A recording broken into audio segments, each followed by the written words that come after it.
right. So, I've been getting a lot of emails, and I think that should really say a lot because nobody sends emails anymore except for companies, contacting your athletes or companies contacting your customers. In other words, a business type situation or trolls.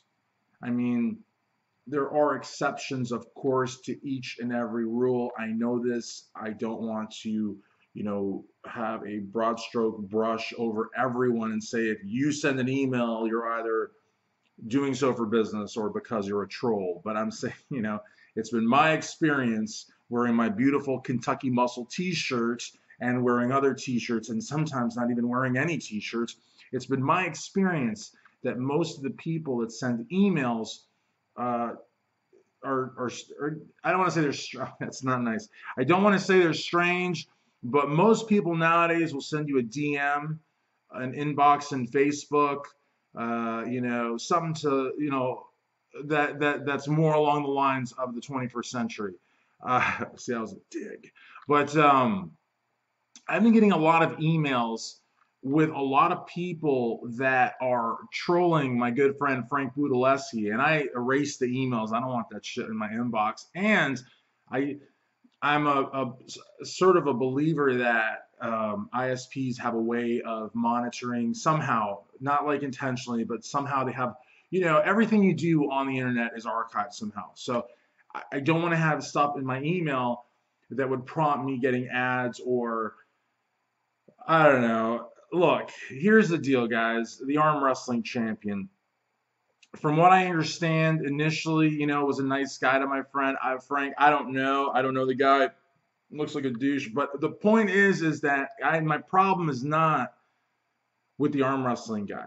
And if arm wrestling is anything like bodybuilding used to be, and it is still sort of to an extent today, because bodybuilding right now, we've got a guy that's won 6 Mr. Olympias and who thinks he's invincible and will block you on social media if you even question him.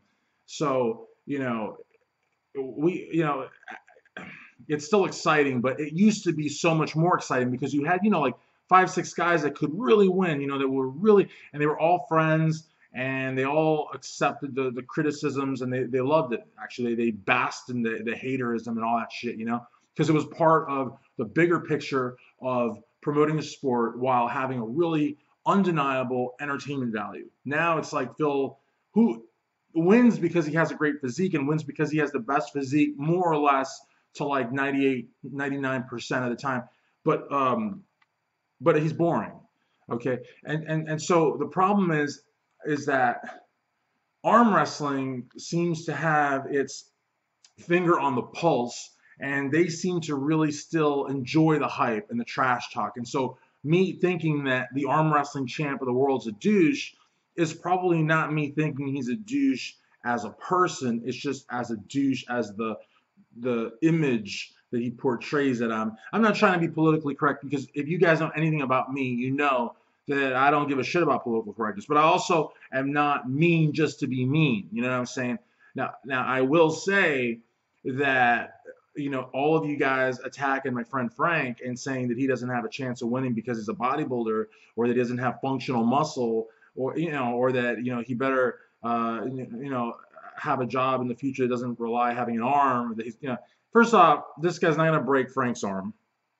And to me, honestly, arm wrestling is like, I mean, I'm not an arm wrestling guy, but I think it's pretty damn cool. And I would think arm wrestling would be just like right there, right? You get your elbow there or your arm there or whatever, and you're on the table. I see some of these guys, they're like almost crouching on the floor. And then I guess that's legal as long as your arms stay. I mean, so there's a lot of, I guess, different techniques. And like I said, I don't know. Um, but Frank's a strong guy, very, very strong guy. But I think what people fail to realize about a guy like Frank, and I know because I've interviewed him. You see, when you interview somebody and you're able to ask them quick fire questions, you know what I mean, and get answers, you know what I mean, you can gauge the quality of the answer. I've been doing this for over 10 years, guys. I've interviewed pretty much everybody, you know what I mean, in various countries, various ages, I mean, just I know people as a result of over 10 years interviewing. And I think that what you guys are missing about Frank in your, profiling, discriminatory, jaded, biased minds, because you have been programmed by the mainstream media to believe that bodybuilders, powerlifters, and anyone that's strong is stupid, oaf-like, narcissistic, Napoleonic syndrome, oversexed, can't accept criticism. You have all of these preconceptions, roid rage, and blah, blah, blah. And so the one thing that I think you're missing from Frank, in addition to the fact that he is a monster, okay, bodybuilding is the only sport where you can call somebody a monster, call them a freak. And they're like, oh, thank you very much. It's very nice of you. But he, in addition to being a monster and a freak, and in addition to being very, very strong, the one thing that you guys are not giving my friend Frank credit for, and the one thing that will get him the win against the champ, is that Frank is a very, very smart guy.